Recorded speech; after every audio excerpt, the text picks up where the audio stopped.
There's an opportunity in youth, and that doesn't exist in anyone else. That's why I like speaking at universities and meeting fresh young minds. I'm supposed to be the one impacting wisdom, but I often learn more than the students do. I learn the virtue of being excited about tomorrow. Asia is an ancient land, but its outlook is fresh. The future is written by youth, and we have more young minds than any other continent on Earth. Businesses and governments across the continent are excited to see what they will create. However, not all of Asia will be defined by youth. In China and Japan, the countries face the challenge of an aging population. In Japan, just 13% of the population is under 15 years old, whereas in India, 31% are under 15. There's no doubt that older populations are influencing the economies of Japan and China, and in fact many Asian nations. The lessons learned here will help the U.S., which is facing a similar challenge.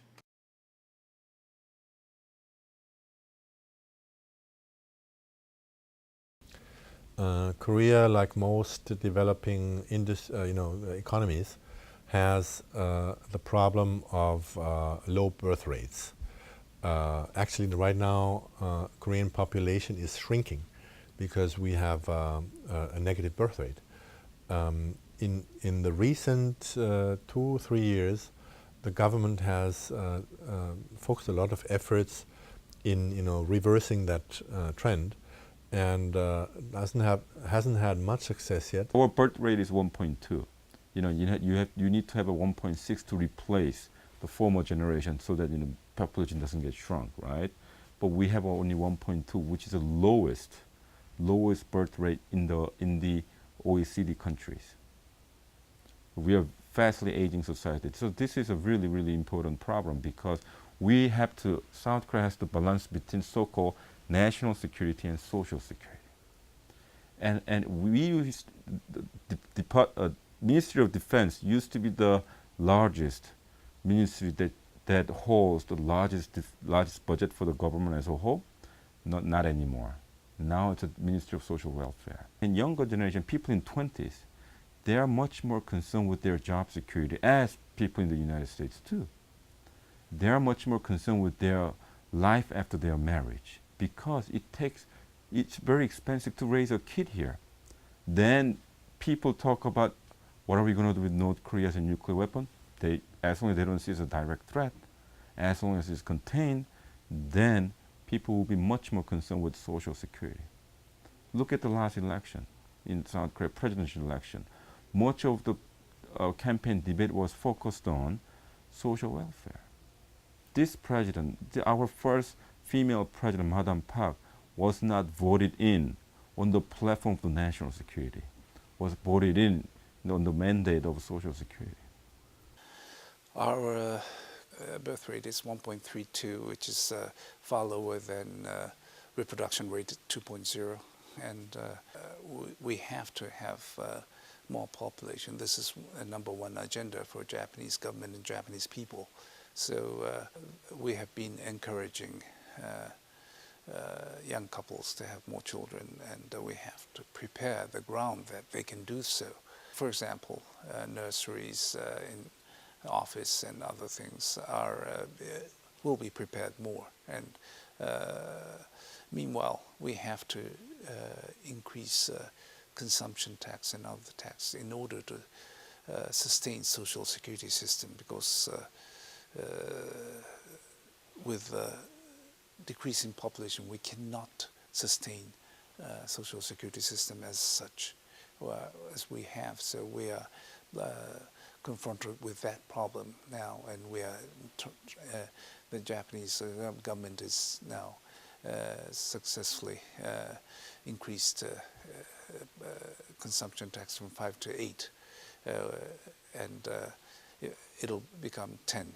And average of United States state consumption tax is 8.875, and Germany 19%. So 5% was far too low for Japanese government income, and government debt was 214% of GDP already. U.S. was 108%, and U.S. was already screaming. So we had to do that. East Asia does not have the same social welfare systems as the West. The West has been really critical of them. You won't see the same kinds of pensions, unemployment systems, all these kinds of programs. Now, East Asia looks at the West, and they're often said, people tell the East Asians, you guys need them. You're richer, you need this. But now when they look at the West, they're really getting scared because they look at Europe, and more they look at Europe and they realize it's the social welfare programs, unaffordable, that killed them. And then when they look at the United States, they look at a health system which is spending too much for delivering, not even covering the whole country. So there's a real problem. So East Asia says to himself, we also have to evolve certain things totally on our own, which in the past they would say we need to emulate or copy the West. They're better, they're richer, they're doing things. Now what they've learned over the last 10 years is those systems aren't necessarily the right ones, even on the financial system. For decades, East Asians were told, your financial system is lagging, it's not dynamic, it's not energetic. You need banking systems, sophisticated systems like we have in the West. Now that's totally broken. So East Asia has now realized some of the things you've been telling me that we need to emulate or look at, or we've always instinctively said we should be, are broken. The Western banking system, Western fiscal processes, Western social welfare systems. So some of the key social institutions, economic social institutions that govern what they see as a high-income, sophisticated society are broken. South Korea will be much more inward-looking. In other words, we might become more like Sweden. People will be much more conscious of our social welfare than confrontation with North Korea. In other words, as long as North Korea is contained, as long as North Korea is perhaps engaged, therefore not imposing direct threat to South Korea, people will be happy with the status quo. In other words, unification might be a myth as time goes on, because younger generation might be more concerned with their own welfare.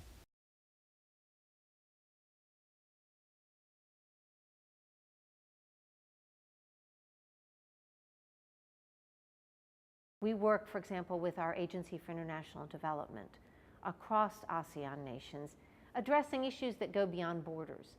Healthcare, building, capable healthcare workers. We work a lot, and Thailand is a strong partner of ours on this, on, for example, drug-resistant malaria. This is an issue that affects us all, but it very much mostly affects the nations with less developed healthcare systems. But it's in everyone's interest. Healthy people traveling across borders are a good thing. So we all want to work on that. We're doing a lot of research in this region with the United States government and Thailand as a partner, a dengue vaccine, HIV/AIDS. These are issues that affect everyone. Good health is good for everyone. The United States has the strongest and the best medical trained people in the world, the most advanced technologies. They pay the most, okay? But the funny thing is, they've never been able to secure what I would call the revenue and the export earning potential of the medical services, which are now starting to be captured by the Malaysians, Chinese, Singaporeans, Thais of the world. If you go to China, for example, you see lots of U.S. trained, U.S. board certified medical practitioners and specialists. They could make a lot of money here because they were trained here, and they were certified here, and they are paid a lot here. They're paid even more there. Because the way the medical profession is organized and handled, they can make twice as much operating out of a Thailand hospital or an Indian hospital or Chinese hospital or Singaporean hospital than here. Korea, over the last, I would say, 15, 20 years, has had an explosion in medical technology and the quality of medical services. Of course, number one is because there is a huge market there. The Korean population in the metropolitan area of Seoul alone, you have like 25 million people living in a very confined space. So this is, of course, a very good market for all kinds of technologies and, of course, for medical technology as well. And Koreans have become very affluent in very short period of time, and they spend more money on medical services and medical checkups and so on. Yeah? So, for example, on a worldwide scale, the success rate of cancer surgery, for example, in most cancer cases, whether it's abdominal or pancreatic or real difficult to treat cancers, Korea has the highest level of recovery rate or survival rate after operation and so on. Yeah? And the reason being, because number one, there's a lot of Korean doctors, a very large number of doctors that work very hard and practice a lot, because there's so many cases they do, and also there's a very well developed checkup system. Every Korean at least once a year has a total medical checkup, and that's paid by the employer or by the patient themselves. But it's kind of like a national tradition already that everybody has to have a medical checkup at least once a year. And so, all kinds of problems are discovered very early. So now, this high level of medical technology and medical service is, of course, very attractive also to visiting tourists. And a lot of tourists from China, from Southeast Asia, from Far Eastern Russia, from the Middle East and these countries, where the level of medical service in their own countries is not so high, they are looking for other markets where they can get the treatment that they can get at home. Either they can't get at home, or they have to wait too long to get the high-level treatments in their own country. So they come to Korea, they come to other countries as well, like Singapore or Thailand. But in much increasing numbers now, they come to Korea because they've discovered Korea has the top technology, but at the same time, it's price competitive. So we have the same procedures at the same quality level, oftentimes with much higher success rates than the major clinics in the United States or in Western Europe, but at a fraction of the price. All of that is available in Korea, and all of that is available at a very high level.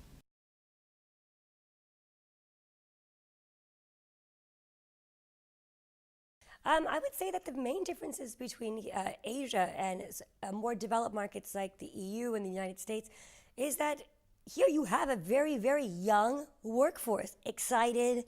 They all have mobile phones, they use Facebook. This is like the new generation. They want freedom in how they work. We are globally connected in every way. And I think that's not only online connection. You get a lot of ideas, thoughts via the internet. It's not always just the movement of people to study or visit the United States. Often those connections are made electronically, whether we're using a product made in another country or using those products to look up latest developments, world events, business trends, cultural trends. If you look at now, let's sort of take musical trends. A lot of those start on the internet. It's very, Justin Bieber, the Canadian sensation, who's a sensation globally, he started out on the internet, on YouTube. A lot of now musicians launch their music or their video online. So people get ideas from around the world.